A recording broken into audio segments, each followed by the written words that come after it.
اگر آپ ہمارا پارٹ 1 دیکھ چکے ہیں تو آپ جانتے ہوں گے کہ کیسے یورپ نئے سمندری راستے کی تلاش میں نکلا، کیسے کرسٹوفر کولمبس اٹلانٹک اوشن تک پہنچا اور کیسے اس نے اپنی ڈائری میں کچھ عجیب واقعات کا ذکر کیا۔ لیکن دوستو، اصلی مسٹری اب شروع ہوتی ہے۔ آج ہم بات کریں گے اس واقعے کی جس نے پوری دنیا کو ہلا کر رکھ دیا۔ 5 ملٹری بامبرز جو ایک ٹریننگ مشن پر نکلے لیکن پھر کبھی واپس نہیں آئے۔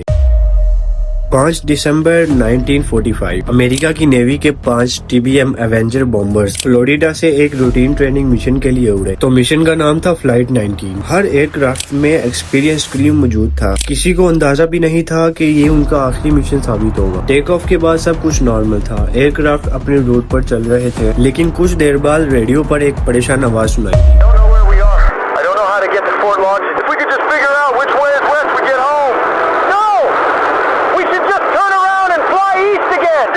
یہاں تک کہ mission leader lieutenant Charles Taylor بھی کنفیوز ہو چکے تھے۔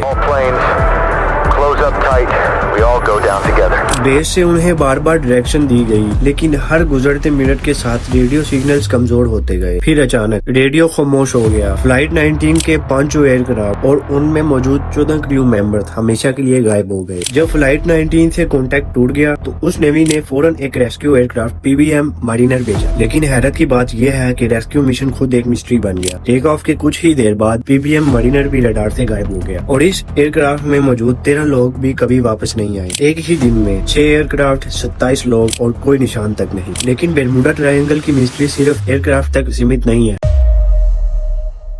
کئی سالوں سے یہ کہانی پوری دنیا میں پھیل گئی کہ ایک کیپٹن کو برموڈا کے قریب ایک شپ نظر آیا اور ان کیپٹن کا نام تھا AJ گریفن۔ جب وہ شپ کے پاس پہنچے تو شپ بالکل ٹھیک کنڈیشن میں تھی، کارگو بھی تھا اور انجن بھی اپنی صحیح حالت میں تھا، لیکن پورے جہاز میں ایک بھی انسان موجود نہیں تھا۔ اس طرح کی گوسٹ شپ سٹوریز نے برموڈا ٹرائنگل کو اور بھی مسٹیریس بنا دیا۔ لیکن ایک بات یاد رکھیے، اس کہانی کی ہسٹوریکل کنفرمیشن آج تک نہیں مل سکی۔ کئی لوگ تو یہ کہتے ہیں کہ کوئی ویلا بندہ ہوگا جس نے بچوں کو ڈرانے کے لیے یہ کہانی سنا دی اور کچھ نہیں۔ تو سوال یہ اٹھتا ہے، کیا برموڈا ٹرائنگل میں واقعی کوئی سپر نیچرل طاقت ہے؟ سائنٹسٹ کا کہنا ہے کہ ضروری نہیں کہ ادھر سپر نیچرل طاقت ہی ہو۔ ان کا ماننا یہ ہے کہ اس جگہ پر اکثر ٹراپیکل سٹارمز آ سکتے ہیں۔ یہاں گلف اسٹریم نام کا ایک بہت پاورفل اوشن کرنٹ بھی گزرتا ہے جو کسی بھی شپ یا ایئر کرافٹ کے ریکیج کو بہت دور تک لے جا سکتا ہے۔ نیویگیشن مسٹیکس اور ہیومن ایرر بھی کئی ایکسیڈنٹس کی وجہ سے بن سکتے ہیں۔ یعنی سائنس کے پاس کچھ لاجیکل ایکسپلینیشن ضرور ہے، لیکن ہر مسٹری کا جواب آج بھی نہیں ملا۔ تو دوستو، کیا برموڈا ٹرائنگل صرف ایک نیچرل ڈینجر زون ہے یا پھر واقعی یہاں کوئی ایسا راز چھپا ہے